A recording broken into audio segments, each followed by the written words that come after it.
First down and goal to go. Play action fake. Right side throw. Touchdown!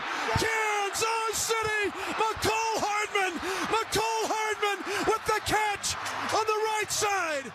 Kyle Shanahan holds a lead just about as well as Pat Mahomes Sr. holds his alcohol. I mean, as soon as San Francisco went up 10, I got really nervous. I mean, giving Kyle Shanahan a 10-point lead? Are you kidding me? Are you nuts? I mean, that's a terrible idea. History shows it. I mean, literally, if I were a San Francisco fan, I would have preferred the game to have been tied in the third quarter, or even being down a field goal. Because giving Kyle Shanahan a 2-possession lead is literally a recipe for disaster. I mean, at this point, everybody knows his choking history. He was the OC with Atlanta, 28-3. Shanahan literally refused to call a run, and I will never understand why. Instead, he felt like bootlegs rolling out with Matt Ryan made a lot more sense, and it resulted in strip sacks and holding calls, and ultimately the Patriots won the game. And then that first Super Bowl against the Kansas City Chiefs, he had a 10-point lead and blew it.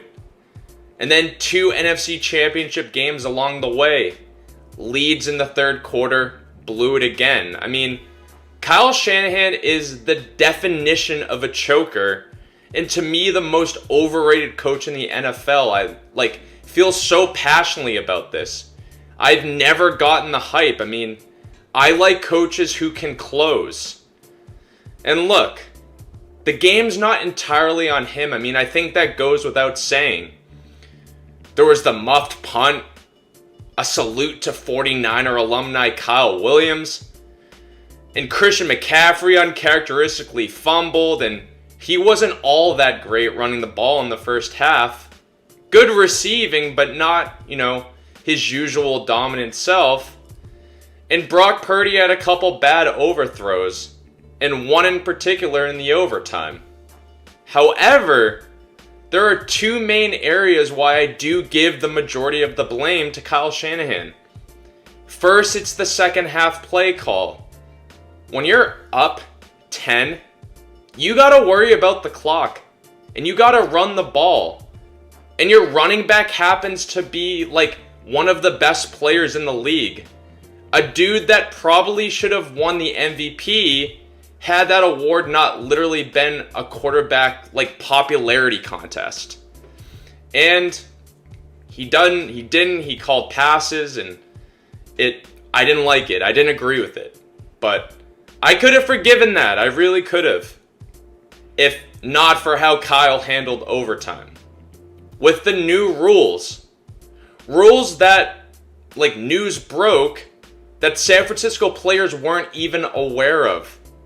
Kyle Shanahan didn't tell them that both teams get a crack at it, even if the first team gets the touchdown.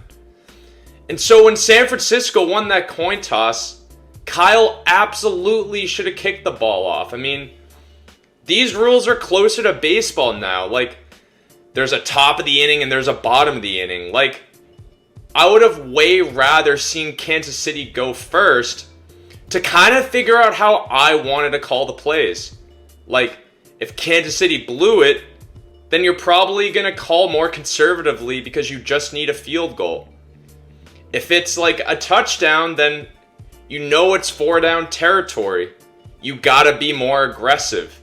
So there's probably quicker throws because you're kind of approaching it a little differently because you literally need the points or you're going to lose the game. So you want to get the ball second. I don't care what some nerd who majored in data analytics said. I mean, analytics can't predict the greatness of a dude like Patrick Mahomes, like Tom Brady.